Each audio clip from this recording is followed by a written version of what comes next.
The last month or so of professional Rocket League can only be described as hilariously unstable, immature, and just straight up entertaining as a bystander. It's been roughly 5 months since I made the Professional Rocket League Explained video where I broke down exactly everything you need to know about the pro scene, and in that short period of time, like 60% of that video has been rendered utterly useless. Why? Because everybody changed teams. I mean, reality TV show level drama. Roster changes. Format changes. More roster changes. More drama. And did I mention roster changes? So buckle up, boys and girls. I'm about to catch you up with everything you need to know about Professional Rocket League again, assuming everything doesn't change again in a week.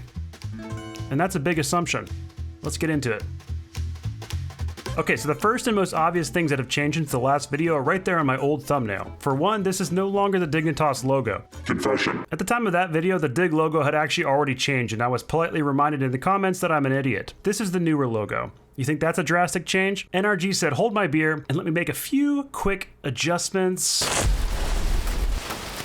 Perfect. Looks like they were going for a sort of no fucks given retro worldwide look. And you know, it almost works. Some people think they're trying a bit too hard, but you know what? At least they're trying. Well, everybody except their spell checker. I wouldn't expect an apology. Speaking of apologies, let's get right to the drama and team changes, starting from the least juicy to the most juicy.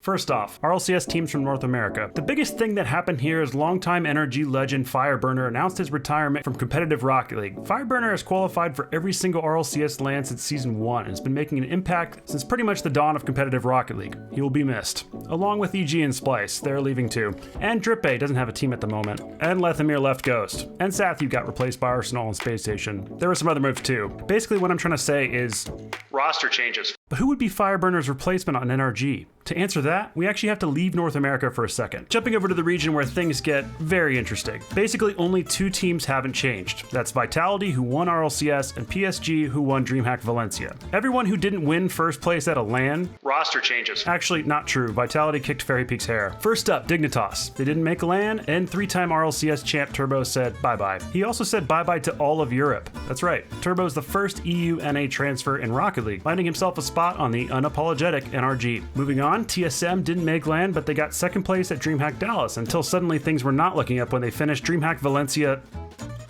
17th to 24th? I think that's pretty bad. They had a little fight with each other on Reddit, and then Ignite left and was replaced by Alpha 54, who used to be on Barcelona. By the way, Barcelona has a Rocket League team. In the last video, this team was called Savage, and they got picked up by, the soccer team Barcelona. Devo is basically Messi. Barcelona replaced Alpha 54 with Roniki, and here's where it gets juicy. Remember the RLCS 4th team seed from Europe, Triple Trouble? Last time we talked, they were under Red Reserve, and now they're Triple Trouble again. Actually, now they don't exist anymore.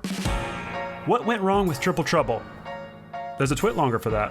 Basically, in this twit longer, one of the former members of Triple Trouble, Tadpole, explains how Roniki had been trying out for a couple teams, which was totally fine with him. And then Roniki tried out for another team, but didn't tell Tadpole. Then Roniki signed a contract with that team, and still didn't tell Tadpole. Tadpole is crushed by this, and writes a long manifesto detailing this saga. Mainly, he doesn't appreciate how Roniki tried out and signed for another team behind his back, then gave the explanation for leaving Triple Trouble as not being appreciated. Tadpole argues they actually did support and appreciate him quite a bit when he was there, and ends the twit longer with the classic, also you owe me money, bitch.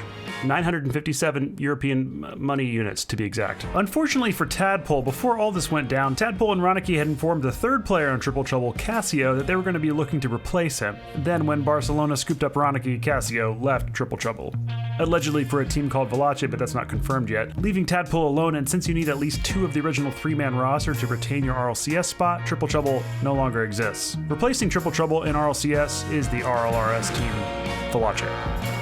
Yeah, the team that Casio is allegedly going to be playing for. This leaves Tadpole as the only member of Triple Trouble not in RLCS this season. To add salt to the wound, Roniki made this joke. I like my new Gucci shoes I bought for £957.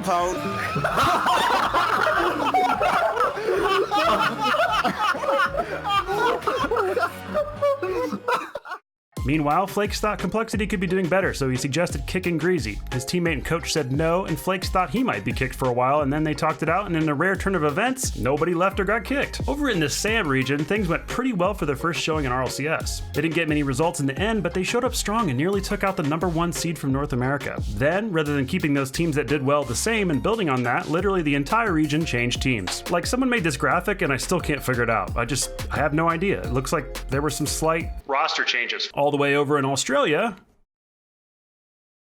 Roster changes. Oh, and another thing that changed from my last video. Remember this complicated double elimination tournament? Well, the RLCS finals are now played like the World Cup, with groups where each team plays each other and then the best teams move on to a single elimination bracket. Some people like it, some people don't. Oh, also, side note, they're removing crates from Rocket League. Straight up deleting crates. A moment of silence for our fallen comrades that took so much of our money. Rip crates. I got White Thomas! I got White Thomas! What? Let's go! What? Yes!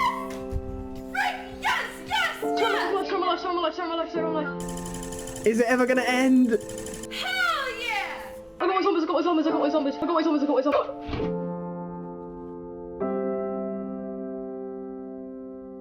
Moving on, Keemstar wants to host a Rocket League tournament. Stumpy from Subpar brought up the fact that Keemstar is a pretty controversial figure and he doesn't want him in Rocket League. Keemstar responded by saying Stumpy has low clout and that he'll host a Rocket League tournament anyway. Then he mentioned Squishy and me in a comment and said he needed us. This put me in a little bit of an awkward spot since I'm both friends with Stumpy and glad Keem is showing an interest in a Rocket League tournament. While I definitely don't agree with everything Keem has said, I don't have a problem with him wanting to play or host a Rocket League tournament. It's not like Rocket League is a shining beacon of a drama and toxic-free community anyway. These people agree with me, but a lot of people also agree with Stumpy. This makes me one of those annoying people that just wants everyone to get along and doesn't take a stand. Like Aaron Burr in the Broadway show Hamilton. I'm just gonna play my cards close to my chest and wait for it.